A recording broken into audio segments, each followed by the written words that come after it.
আমি আজকে বানাবো ধাবা স্টাইলের চিকেন ভর্তা, যেটা নান বা রুটি দিয়ে খেতে অসাধারণ লাগবে। আমি চিকেন ভর্তা বানানোর জন্য এখানে 600 গ্রাম চিকেন নিয়ে এসেছি। তো চিকেনটাকে খুব ভালো মতন ধুয়ে নিয়েছি। এবার আমি একটা কড়াইয়ের মধ্যে দিয়ে দিলাম জল। জলের মধ্যে দিয়ে দিলাম আমি গোটা গরম মশলা। এবারে জলটা একটু সামান্য গরম হয়ে গেলেই তার মধ্যে চিকেনগুলো দিয়ে দেবো। এই গরম মশলাটা দেওয়ার জন্য না চিকেনে একটা আলাদাই ফ্লেভার আনবে, যেহেতু আমার এই স্টোটা লাগবে। তার মধ্যে দিয়ে দেবো একটু লবণ। লবণটা একটু চিকেনের মধ্যে ঢুকে গেলে খুব সুন্দর লাগবে। খুব বেশিক্ষণ সেদ্ধ করতে হবে না। আমি এখানে 10 মিনিট সেদ্ধ হয়ে যাওয়ার পরে নামিয়ে নেব। চিকেনটা ফুটে উঠলে এখানে একটু ফেনার মতন দেখা যাবে, এই ফেনাগুলোকে তুলে ফেলে দিতে হবে। আমার 10 মিনিট হয়ে গেছে। এবার আমি চিকেনগুলোকে নামিয়ে নেব। আমি একটা পাত্রের মধ্যে চিকেনগুলোকে নিয়ে নিলাম। এবারে দুটো কাঁটা চামচ দিয়ে চিকেনগুলোকে আস্তে আস্তে করে ছাড়িয়ে নেব। এটাকে হাত দিয়েও ছাড়ানো যায়, কোনো অসুবিধা নেই, ছাড়ানো নিয়ে কথা। আমি একটু বড় বড় রাখবো, খুব বেশি আমি পাতলা পাতলা করব না, মোটামুটি আমার এই সাইজটা হলে আমার হয়ে যাবে। খুব ভালো মতন আমি এটা ছাড়িয়ে নিয়েছি। তো আমার লাগবে তার মধ্যে 3টে ডিম। তো আমি যেটাকে আগে সেদ্ধ করে নিয়েছিলাম, এবার এই ডিমগুলোকে আমি ছোট ছোট টুকরো করব। আমি একবারে ভাবছি সব রেডি করেই নিই, তার জন্য আমি ডিমগুলোকেও কেটে নিলাম। এবার আমি একটা মিক্সার বাটির মধ্যে কিছুটা কাজু বাদাম নিলাম, তার মধ্যে দিয়ে দেবো চারমগজ আর দিয়ে দেবো টক দই। টক দইটা দিয়ে একবারে এটা পেস্ট করে নেব। এই রান্নায় এই পেস্টটা ভীষণই গুরুত্বপূর্ণ। তো আমার এই পেস্ট হয়ে গেছে একসাথে করে। এইবার একটা কড়াই গ্যাস ওভেনে বসিয়ে তার মধ্যে কিছুটা সাদা তেল দিয়ে দেবো। এই রান্নাটা না সাদা তেলে করলেই বেশি ভালো হবে। তেল যখন গরম হয়ে যাবে আমি প্রথমেই রসুন বাটা দেবো। আমি না বড় চামচের 1 চামচ রসুন বাটা দিলাম। রসুন বাটাটা দেওয়ার পরে আমি দেব আদা বাটা। অবশ্যই না এটা একটু গ্যাসটাকে আস্তে দিয়ে দিয়ে রান্নাটা করতে হবে, নাহলে মশলাটা পুরো পুড়ে যাবে। তারপরে আমি দেবো পেঁয়াজ বাটা। পেঁয়াজ বাটাটা দিয়ে হালকা আঁচে বেশ খানিকক্ষণ ধরে কষিয়ে নিতে হবে, যাতে কাঁচা ভাবটা না থাকে পেঁয়াজের। আর আগে রসুন দেওয়ার এই কারণে রসুন দিলাম, রসুনটা ভালোভাবে ভাজা হবে, রসুনের কাঁচা গন্ধ অত থাকবে না। তা না হলে না রসুনের যেন কাঁচা যেন গন্ধ থাকে।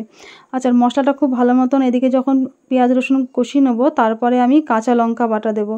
কাঁচা লঙ্কা বাটা দেওয়ার পরে এর মধ্যে দিয়ে দেবো টমেটো পেস্ট। আমি এখানে 2টো টমেটো মিক্সিতেই পেস্ট করে নিয়েছি। টমেটোর পেস্টটা দিয়ে আমি আবার ভালো মতন কষিয়ে নেব। তারপরে দেব এর মধ্যে ধনে গুঁড়ো। আমি ধনেটাকে একটু হালকা করে ভেজে রেখে দিয়েছিলাম, আর জিরেটাকেও ভেজে রেখে দিয়েছিলাম। তো আমি সেখানে ভাজা জিরের গুঁড়োও দিচ্ছি। দেব এখানে কাশ্মীরি লঙ্কার গুঁড়ো, আর দিয়ে দেবো সামান্য পরিমাণে হলুদ। আচ্ছা, আমি এখানে না লবণটা একটু অল্পই দেব, যেহেতু আমি আগে লবণ দিয়েছিলাম চিকেনের মধ্যে যখন সেদ্ধ করেছিলাম, আর সেই জলটা তো আমাকে দেবো, তার জন্য আমি লবণটা এখানে অল্পই দিয়েছি। এবার আবার খুব ভালো মতন কষিয়ে নিতে হবে। একটু সময় নিয়ে গ্যাসটাকে একটু আস্তে দিয়েই কষাতে হবে, যাতে মশলাটা কোনো রকমভাবে পুড়ে না যায়। চিকেনটা আমার খুব ভালো মতন কষানো হয়ে গেছে। এবারে তখনের যে চিকেনের যে সেদ্ধ করা জলটা ছিল, সেই জলটাই আমি মশলার মধ্যে আরেকটু দিয়ে নিলাম। দিয়ে কষানোর পরে বাকি যে জলটুকু ছিল, তো সেই জলটুকুও এর মধ্যে ঢেলে দিলাম। এবারে আরেকটু কষিয়ে নেওয়ার পরে যেই দই কাজু আর চারমগজের যে পেস্টটা করে রেখেছিলাম, সেটা আমি দিয়ে দেবো। সেটা দিয়ে খুব ভালো মতন আবার একটু নাড়াচাড়া করে নেব, একটু কষিয়ে নেব। এইবারে আমি চিকেনগুলোকে ঢেলে দেব। তো চিকেনগুলো ঢেলে দেওয়ার পরে আমি এটাকে আবার একটুখানি ভালো মতন কষিয়ে নেব, যেহেতু চিকেনটার মধ্যে যাতে সব কিছু ঠিক মতন ঢুকে যায়, তার জন্য আমি গ্যাসটা আস্তে দিয়ে অবশ্যই এটাকে ভালো মতন নাড়াচাড়া করব। তা না হলে পরে খেতে অত বেশি ভালো হবে না। আমার চিকেনটা তো সেদ্ধ হওয়াই ছিল, খুব বেশি সেদ্ধ হওয়ার দরকার নেই। তারপরেও আমি কি করব, এর মধ্যে আরেকটুখানি জল দিয়ে দেব, যাতে যেটুকু সেদ্ধ কম আছে সেইটুকুও যেন হয়ে যায়। কারণ তখন তো আমি খুব বেশি সেদ্ধ করেছিলাম না, অল্প সময়ে সেদ্ধ করেছিলাম। এবার আমি এর মধ্যে সামান্য একটু চিনি দেবো, খুব বেশি দেবো না। আর একটু কাসুরি মেথি পাতা হাতের তালুতে নিয়ে খুব ভালো মতন ঘষে আমি এটাকে দিয়ে দেবো। এবার আমি এর মধ্যে দিয়ে দেবো গরম মশলা গুঁড়ো। গরম মশলার গুঁড়োটা খুব ভালো মতন মিশিয়ে এবার আমি এর মধ্যে দিয়ে দেবো একটু ধনেপাতা কুচি। ধনেপাতা কুচিটা একদমই অপশনাল, এটা দেওয়া যেতে পারে, আবার না দিলেও কোনো অসুবিধা নেই। তা আমার কাছে ছিল আর আমার ধনেপাতার গন্ধটা ভালো লাগে, আমি তার জন্য দিয়ে দিয়েছি। এবারে আমি এর মধ্যে দেব ফ্রেশ ক্রিম। ফ্রেশ ক্রিম যদি বাড়িতে না থাকে অবশ্যই এটা দুধের সর দিয়ে বানানো যাবে। এবার আমি এর মধ্যে কিছুটা বাটার দেব। বাটার দেওয়ার পরে যে আমি কুচু কুচু করে রেখে দিয়েছিলাম যে ডিমগুলোকে, সেইগুলো দিয়ে দেবো।